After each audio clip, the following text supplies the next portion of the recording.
है कि अगर क्रोमोसोम का स्ट्रक्चर बढ़ रहा है तो वो किस वजह से बढ़ रहा होगा? हम्म,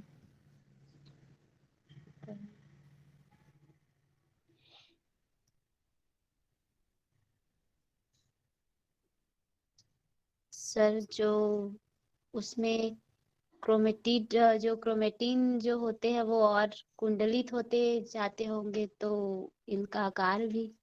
नहीं, तो जितने ज्यादा कुंडलित या जो उसको हम लोग बोल रहे हैं कि वो प्रॉपरली जो है एक दूसरे से करके एक कंडेंस फॉर्म बना रहे हैं, तो कंडेंस तो जितना हो सकता था वो हो गया। तो जो स्ट्रक्चर, तो हम्म। फर्दर अगर साइज को बढ़ाना हो किसी क्रोमोसोम का, जिसको हम लोग जाइंट क्रोमोसोम भी कह देते हैं, पॉलीटीन है, तो वो किस हम्म। वजह से कह पाते हैं?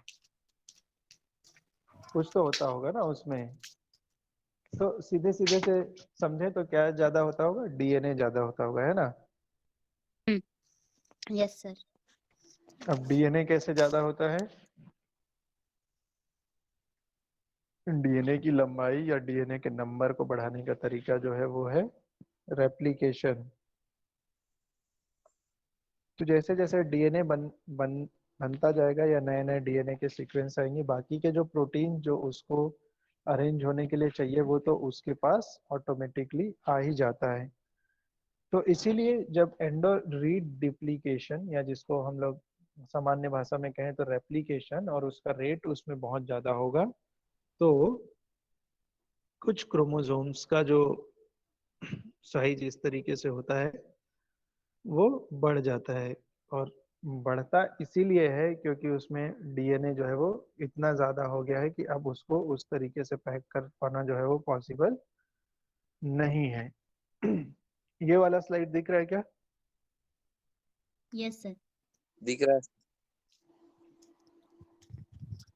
तो आमतौर पे जैसे ड्रोसोफिला ड्रोसोफिला अभी तक किसी ने देखा है, या कोई ऐसा है जिसने अभी तक ड्रोसोफिला नहीं देखा है?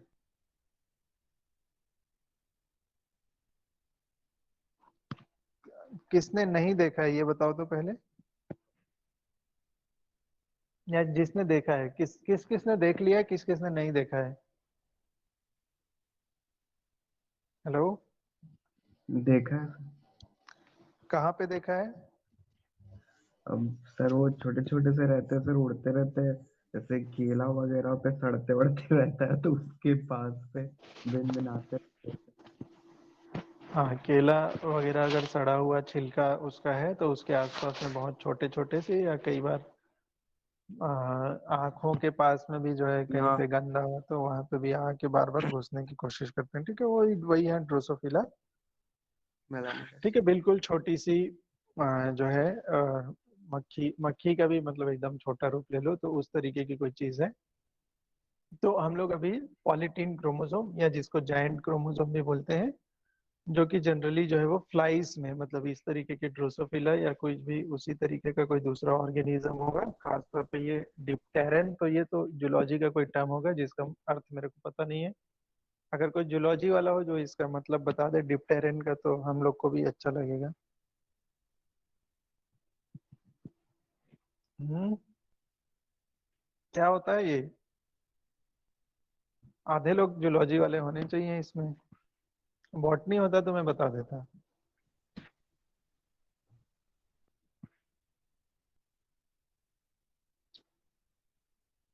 तो इस तरीके के ऑर्गेनिज्म में पाए जाते हैं। ये कुछ फैमिली या क्लास होगा वो ऑर्गेनिज्म का, आई डोंट नो प्रिसाइसली, लेकिन मक्खियों की कोई फैमिली होगी डिप्टेरन, उसमें जो है वो ये जनरली पाया जाता है। और जैसे हमने कहा कि शुरू शुरू में जब पैकिंग होती होगी, या जो सामान्य क्रोमोसोम पाए जाते हैं इस तरीके के फ्लाइज में, उसी तरीके के क्रोमोसोम पाया जाता होगा। लेकिन जब डीएनए जितनी पैकिंग हो सकती थी उस क्षमता से उसकी पैकिंग जो है वो बहुत ज्यादा हो गई, लेकिन अभी भी उसमें रेप्लिकेशन, या प्रिसाइसली कहें तो एंडो रेप्लिकेशन, रेप्लिकेशन और एंडो रेप्लिकेशन में डिफरेंस ये है कि जब रेप्लिकेशन कहते हैं तो जितना भी डीएनए है, मतलब एक chromosome is equal to one DNA, जो मैं कह रहा था, उतना जितना भी डीएनए सबका एक साथ में जो है वो कॉपी हो जाता है, when we are saying replication.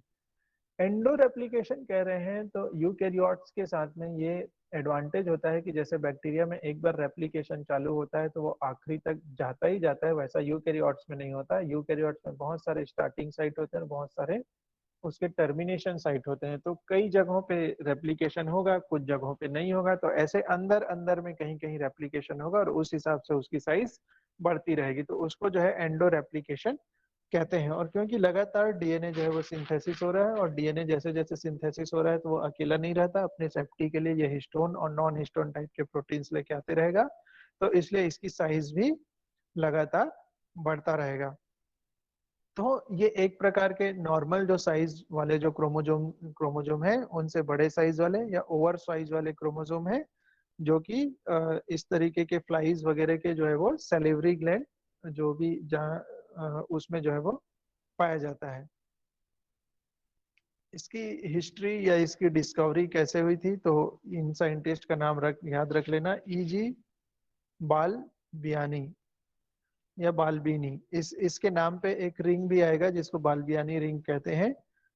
तो इन्होंने पहली बार जो है ये सैलिवरी ग्लैंड या जो उसकी जो सिक्रेटरी सेल्स होती हैं जिससे सलाइवा निकलती है, उसमें पहली बार इस तरीके की किसी चीज को देखा था। यही डिप्टेरा वाले किसी फ्लाई में जो है इस चीज को पहली बार देखा था। और जो नॉर्मल टाइप के जो जो क्रोमोजोम होते हैं उससे थोड़े ज्यादा लंबे थे, शेप में थोड़े अलग थे। तो और उसमें बहुत सारे जो है वो ट्रांसफर बैंड थे, मतलब अगर देखें ट्रांसफर्स बैंड का मतलब हो गया कुछ धब्बे धब्बे जैसे जो है वो एक चौड़ाई में पूरे जो है वो फैले हुए होंगे, तो ट्रांसफर्स बैंड थे। तो इस चीज और ट्रांसफर्स बैंड है और इतना बड़ा है तो इसको किसी भी स्टेज में देखा जा सकता है, इसमें जो है मेटाफेज स्पेसिफिकली जो है जरूरत नहीं है। और क्योंकि इसको सलीवरी ग्लैंड में डिस्कवर किया गया है तो इसलिए इसका दूसरा नाम है सलीवरी ग्लैंड क्रोमोजोम।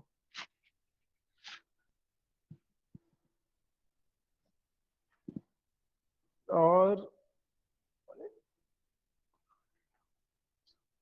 एक से ज्यादा क्रोमोनिमेटा है, जैसे मैं बोला ना एंडो रेप्लिकेशन हो रहा है या डुप्लीकेशन हो रहा है, एंडो डुप्लीकेशन या एंडो रेप्लिकेशन।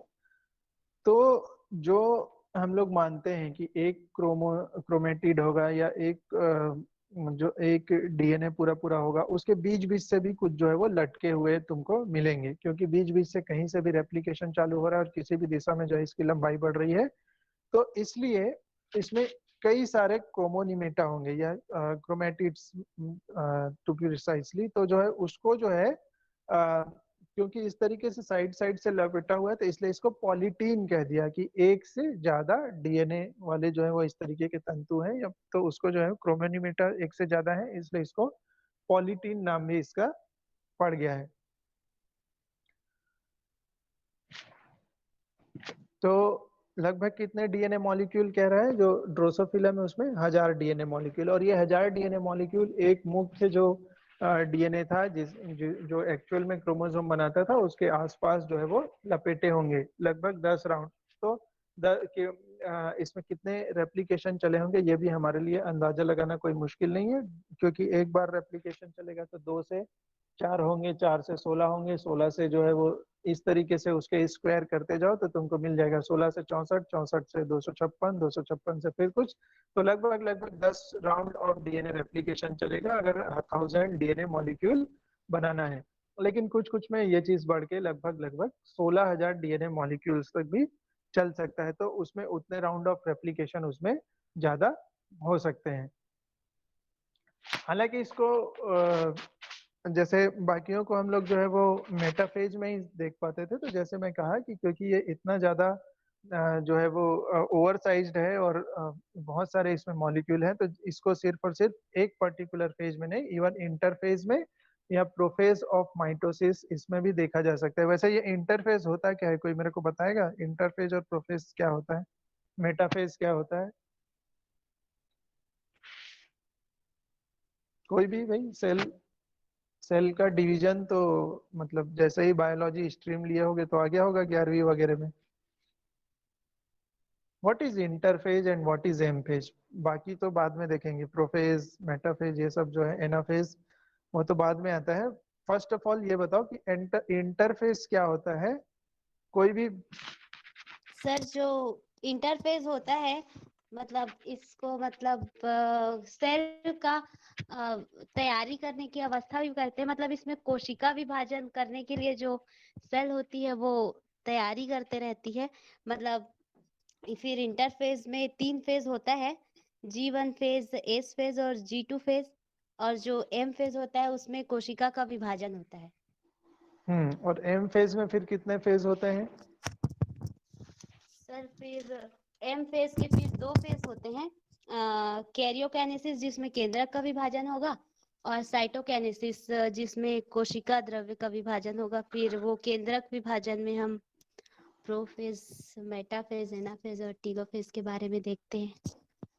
हाँ, तो इतने सारे फेज होते हैं। तो आमतौर पे क्या होता है, जो इंटरफेज होता है उसमें कभी भी तुमको ये जो कॉम्पैक्ट या क्रोमोसोम वाला स्ट्रक्चर नहीं दिखता। इवन प्रोफेज में भी नहीं दिखता। प्रोफेज में भी जो है वो एक तरीके से क्या हो रहा होता है, प्रिपरेशन कर रहे होते हैं। मेटाफेज में थोड़ा सा कंडेंसेशन चालू होता है, और मेटाफेज ही वो स्टेज होता है जो जिसमें जो है वो तुमको प्रॉपरली जो है क्रोमोसोम दिख सकता है। लेकिन क्योंकि ये वाले का साइज काफी बड़ा है और ये जो है किसी भी फेज में देखा जा सकता है, तो इसलिए इसको इंटर फेज में भी देख सकते हैं। मतलब जो प्रिपरेशन सेल डिवीजन में अभी एक्चुअली नहीं गया, उसके लिए कुछ कुछ प्रिपरेशन कर रहे हैं, उसमें भी दिख सकता है। और प्रोफेज जो पहला स्टेप है कैरियोकाइनेसिस का, उसमें भी देख सकते हैं। ठीक है, इसकी कैरेक्टरिस्टिक्स इसके डायग्राम से देखते हैं।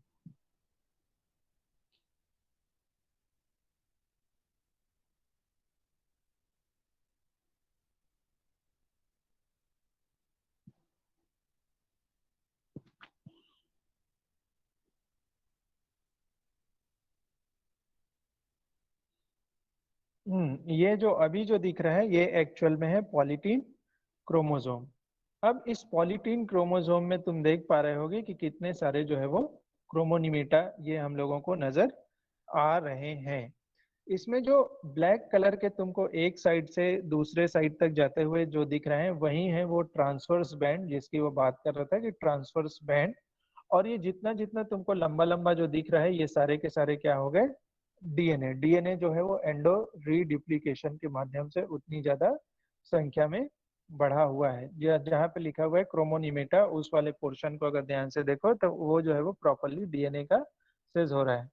जिसको लिखा हुआ है क्रोमोसोम पफ, वो क्रोमोसोम पफ क्या है, जब इस तरीके के डीएनए जो है वो बहुत ज्यादा संख्या में होंगे तो नॉर्मल जो क्रोमोसोम होगा वो क्रोमोसोम थोड़ा सा फूलना जो है वो चालू करेगा, तो उसको नाम दे दिया गया है क्रोमोसोम पफ। मतलब अपने अभी जो है वो इनलार्ज करने के लिए जो है वो जा रहा है। और कुछ कुछ डीएनए ऐसे होंगे जहाँ पे जो है वो अभी कुछ जीन्स होंगे, तो उसका जो है उससे जो है वो एमआरएनए बनने की प्रक्रिया चल रही होगी, तो ट्रांसक्रिप्शन से एमआरएनए वहाँ पे बन रहा होगा। तो ये जो संरचना है इसी तरीके से दिखता है हम लोगों को अपना पॉलीटीन क्रोमोसोम या जायंट क्रोमोसोम जिसको बोल रहे हैं, वो कुछ इस तरीके से दिखता है। इसके अलावा ये वाला मॉडल भी है जिसको दिया गया है। तो जहां कहीं भी तुमको एंडो डुप्लीकेशन बहुत ज्यादा मात्रा में दिखेगा, वहां पे तुमको इस तरीके से बहुत उलझे हुए कुछ कुछ चीजें जो है वो दिख जाएंगी। ये मॉडल डुप्रा एंड राय इन लोगों ने दिया हुआ है।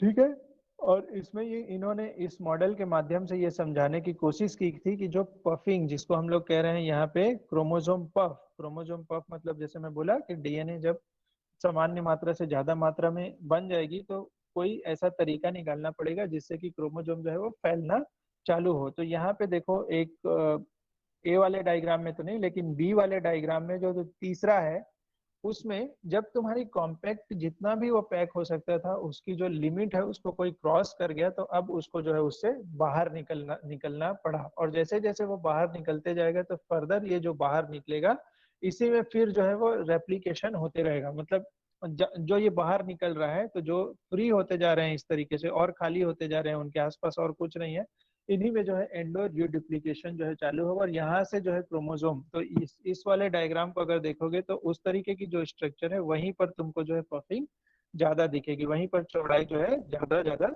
दिखना चालू होगा। तो इस तरीके से ये वाले जो पॉलीटीन क्रोमोसोम है अपना जो साइज है उसको जो है वो इंक्रीज करते रहते हैं। ठीक है, तो इतना था अपना पॉलीटीन क्रोमोसोम और उसका जो है वो स्ट्रक्चर। इसमें